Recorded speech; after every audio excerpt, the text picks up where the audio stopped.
You should know right off the start that this is going to be a much more casual episode of the Finish It Challenge with your host, Kirin. The show in which I decide to spend the entirety of 2016 finishing things one item at a time at a week.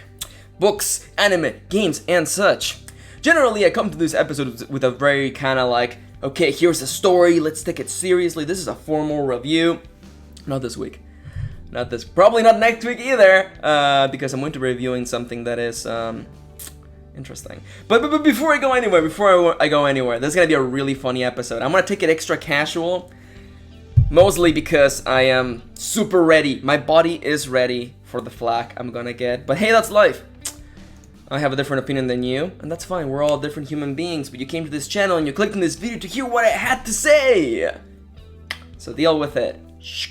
Anyhow. Let's take it from the top. Last week, I reviewed books 3 and 4 of the Sword Art Online novels. And 2 weeks before that, or the week before that, I reviewed books 1 and 2. It is now time, now that we have read 4 books in the Sword Art Online quadrilogy. There's actually like 12 books so far, but anyhow, those 4 books were not so recently adapted into a 26 episode anime. And that is the subject of today's video. It should go without saying, of course, that the following video is going to be containing spoilers! And also is going to contain my opinion! So, you know the rules, you know what's going to be happening, so let's take it from the top. Let's review the anime adaptation that is as loyal to its source material as the movie of a series of unfortunate events. So what is this anime? What is Sword Art Online, the anime adaptation? The Sword Art Online anime is an adaptation of the first 4 novels of the same name, written by Reki Kawahara. It follows Kirito's journey through Aincrad and then Alfenheim, completing the first 2 story arcs of the SAO franchise. It is also not very good. The anime takes a lot of liberties, telling the story in chronological order instead of the way it was presented in the books. This, as well as many other creative choices, hurt the overall presentation of the anime, creating a stark contrast between the way things were presented in the books and the way they were presented in the anime. Now, if you want to know the story proper, I recommend you go check out my previous 2 videos where I talked about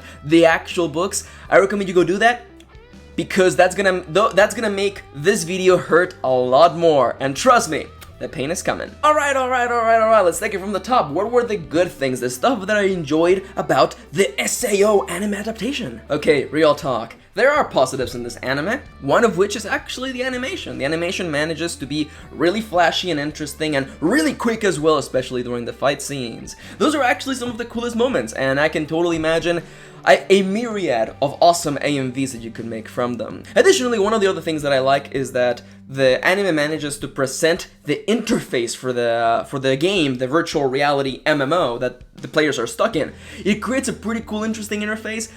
If you read the books, you would know that the interface is described as being kind of like purple and kind of ugly. So them changing it to look more like a really interesting, like a clean design, I actually particularly enjoyed that. Also, one more thing, for all of its many flaws, the anime does try to follow the events of the story very closely. It doesn't do any, the only way I can refer to them are like Harry Potter movie 1 jumps, where suddenly some characters say other things in order to make the plot move forward. None of that happens in this anime. They try to follow it pretty closely.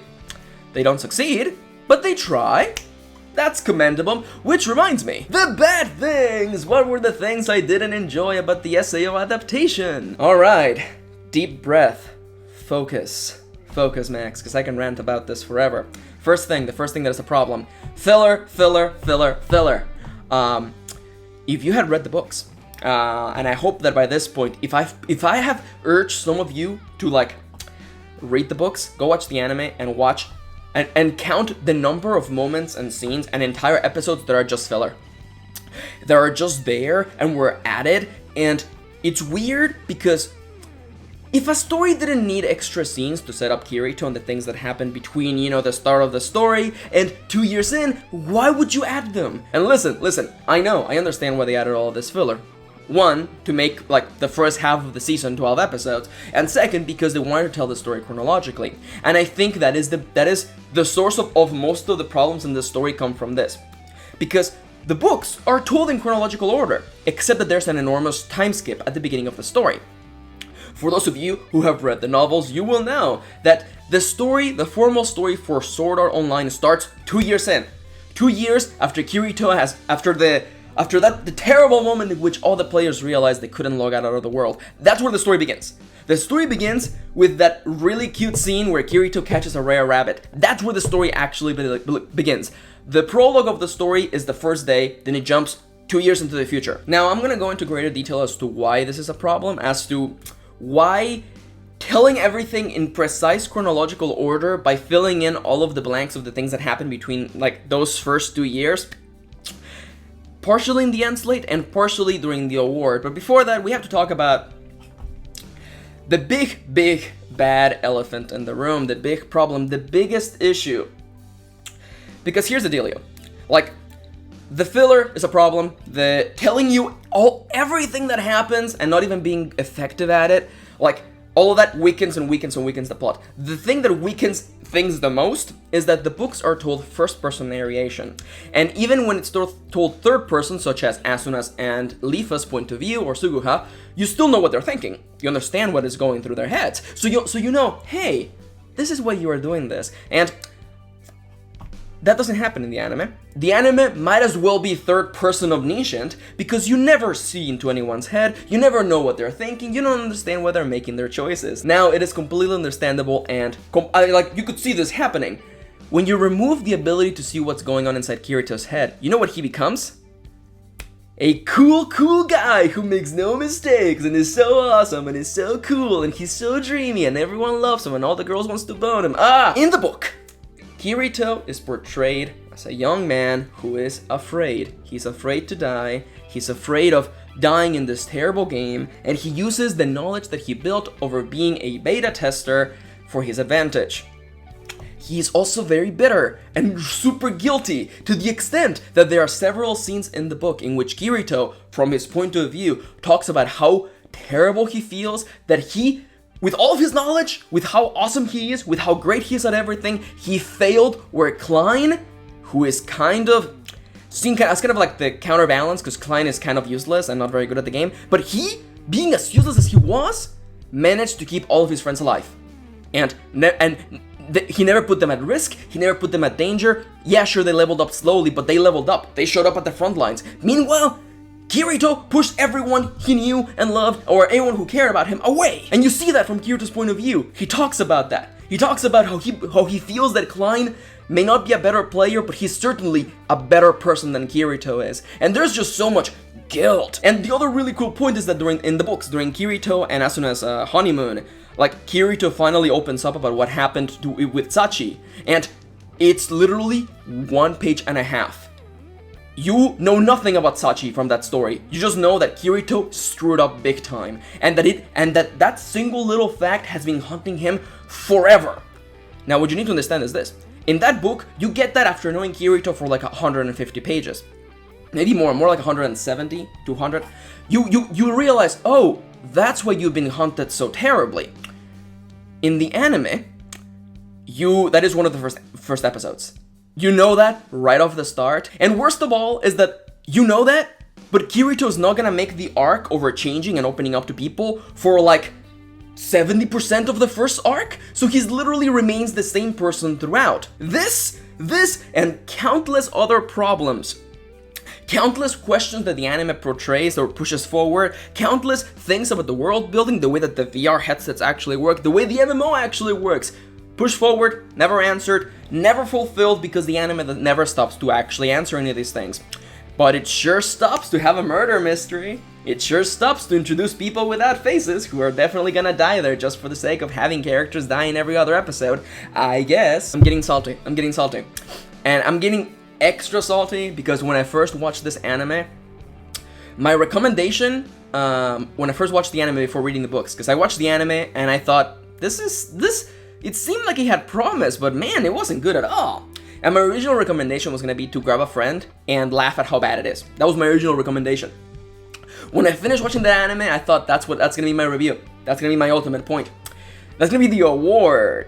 Every episode, I like to give an award to whatever I'm reviewing to showcase, to summarize how I feel about it. And originally, that was going to be the award for SAO.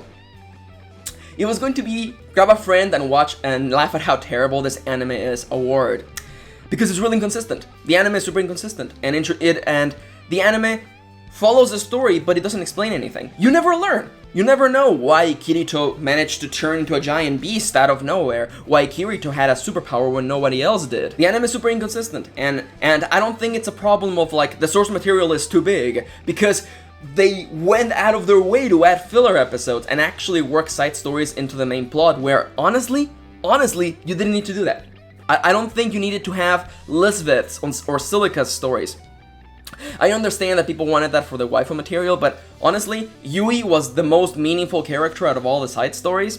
And even then, I realized later on after reading the books that Yui wasn't actually that meaningful to the first arc. Ultimately though, the anime is really inconsistent. It's a bit of a problem. And it has another issue, and SAO, Sword Art Online anime. After reading 4 books, I look at you, and I offer you this award. The one and only, the anime where nothing happens, incredibly fast award.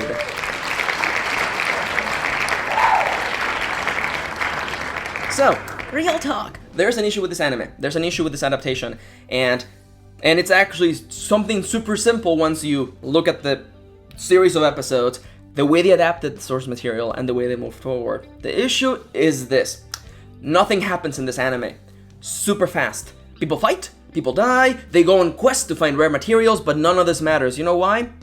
Because a lot of those things are side quests or side stories, and a lot of those things were made up for the anime. So you watch like 6 episodes and you get like half an episode of the plot actually moving forward. There are a lot of cuts. The anime is done really well where they're always, jumping from shot to shot. There's hardly any time where someone is just sitting down talking to you. Except for the episode about the murder mystery, but we don't talk about that episode because it's just bad. You have that same format where things are happening, people are talking, people are dying, things are happening, but the plot isn't actually moving forward because we're focused on filler, as well as retelling side stories from the books. It's just not very effective. As I mentioned previously, when I first finished watching this anime, I felt really disappointed. When I finished it, when I made it to the very last point, past the first arc, through the entirety of Fairy Dance, which was adapted a lot better, there's less filler in there. It still doesn't answer any questions. It could take 3 seconds. It could have taken 3 seconds to foreshadow why Kirito turned into a beast, but they clearly didn't give a damn. They clearly didn't care to explain that that particular type of elf has the ability to do illusionary magic, and they could have just foreshadowed this by having Kirito, like in the books, use illusionary magic from the very start of the story. But you know what? F all of those things. Foreshadowing? Consistency in writing? Never mind all of those things. Let's just adapt it, fill in the holes, and just call it a day, I guess. When I first finished watching the anime, I was like, this anime is not very good. But I was curious. I was interested because the world seemed interesting. The world seemed like something a lot greater than the anime portrayed it to be. And I thought, you know what? I'm gonna go to Amazon. Are these books available in English? You know what? Are they official? You know what? I'll read them. I bought the first 2 books on a whim. I bought the first 2 books. Knowing that, at worst came to worst, I wasted $16. And I thought, you know what, I've wasted a lot more money on worse things. So I picked them up and I read them and I was surprised. And I was shocked in that very particular way when you read a comic book and you go watch the movie based on the comic book or inspired by the comic book and you go, you don't get it.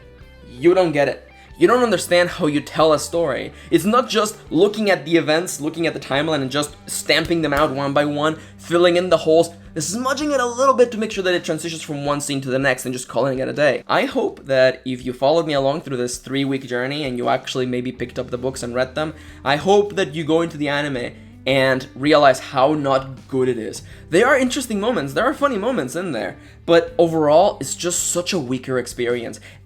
At every point where it could have just taken the chance to maybe make you go, oh, interesting, or oh, you actually thought about how you're gonna tell this story, and every time it's just like, nah. And it was just so inconsistent with its tone, and even now after I've read the source material, I look back on the anime and I don't want to say that it makes me feel worse, because I already knew the anime wasn't gonna be good, so that wasn't gonna change, but knowing that the story is actually better makes me feel a little bit sorry for the source material, the same way that you feel sorry when a good series of books, such as A Series of Unfortunate Events by Lemony Snicket, gets turned into a terrible, god-awful movie. So, if anything, I want to thank you viewers for pushing me through to read more of this stuff. If anything, like, this experience has taught me to go back and look at more source material. There are now so many more light novels in my horizon, in my checklist of things that I gotta read, because I want to see how the source material works. I want to see if the anime did it justice. I want to see if, just like there are bad movie adaptations, there are good or maybe amazing anime adaptations. I want to go check that out. I want to go follow through that. But for the time being, that's what I think about SAO. Do I recommend it? If you've read the books, watch it so you feel terrible, and you realize, yep, you did it wrong. It's basically like going into the movie theater after reading a book. It's gonna be the same experience. It's interesting seeing the characters on screen, and it's interesting, like, seeing them say things, but overall, it's just not very effective. Also, Suguha is completely ruined as a character because the anime pushes her more as a waifu than as an actual character who's dealing with heartbreak. But anyways, I've gone on way too long. Feeling a little bit of dread right now, because next week, I'm going to be reviewing another anime. And if this video doesn't get me flack, the next one will, definitely, most certainly. But for the time being, I want to thank you for watching, thank you for spending a little bit of your day with me. I want to hear what you have to say. Do you like SAO? What are your thoughts on it? Last time we were having some pretty interesting arguments in the comments below, so I'm interested to see what you have to say. And if you actually followed me on this journey, thank you. Thank you for tagging along, thank you for playing along with me, it was really fun.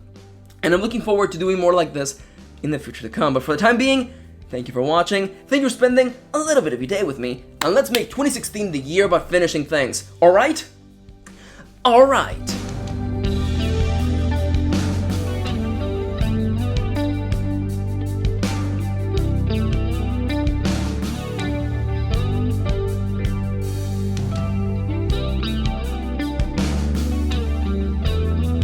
And welcome back to the Spoilerific Insulate. I'm your host, Kirin. There's hardly anything to say this time, mostly because I was pretty candid and open about my feelings in the review proper. That anime freaking ruined Suguha so much. So badly. Because I actually liked Suguha in the books. I actually liked her. And the design in the anime, basically everything about the anime just ruins her as a character. That's not to say she was, like, good to begin with. I don't think so. I think she's naturally flawed by the nature of the source material. But it just pains me, it just hurts me, because, like, after reading the books and realizing that it's actually good, that the source material is actually good, I was like, how? How do you screw up this badly? Like, honestly, real talk, like, this anime feels like such a, like, paint by numbers. Like, alright, let's just write out the list of all of the things that happen, let's just, one-to-one, like, light novel to script, let's just, okay, we need to smudge the lines a little bit, we gotta make sure that these two scenes translate to one another. Also, we gotta fill in for 12 episodes. Just tell the first days, who cares? I'll just fill this in. Just empty the bucket on top of that. What? That's not the way the story was told? What? I don't know. It's just so disheartening. Because, like, you look at the source material, and you think, wow, this is actually, like, well written. But yeah, I mean, I pretty much covered everything I had to say. If anything, let's just dedicate this end slate to a couple of points. Like, the worst moment in the anime. There's something that really bothers me about the last act, or the last third, well, fractions max, the last half of the story, where it takes place in Alfenheim. The dress that Asuna wears in the book, as opposed to the anime, in the book is described as a single piece white dress. In the anime, she's basically wearing like a Leia space slave outfit, which is of course awful, and it just pains me every time. I'm like, these character designs are literally garbage. Suguha is the worst one, because the book describes her entirely differently. Like, there comes a point in which you literally read a description for a character, and he tells you that she does not have large breasts, and you still draw her with enormous breasts. I mean, come on! So much pain and anger and despair. I actually really like Suguha, so this pains me like double. But anyways, I'm raging already. Next week we have an interesting review! And it's gonna break my heart, because like, I have a lot of followers and friends who really like AOT, and really like it, and I'm gonna be as fair as possible. But it's not gonna be nice. Spoilers, it's not gonna be nice, that's just gonna be life. You come here for my opinion, so I'm gonna give you my honest opinion. Uncensored, unfiltered. I'll just tell you how I feel, like I told you about SAO. I came in expecting nothing, and those books blew my expectations, and this anime, it's just not very good. It's not faithful to source material, it's inconsistent, its tone is all over the place, and the characters are just not faithful to what they were in the books. Bad, but the horizon is looming with countless many more stories that we'll be enjoying together relatively soon. For the time being though, thank you for watching, and I'll see you on the next one.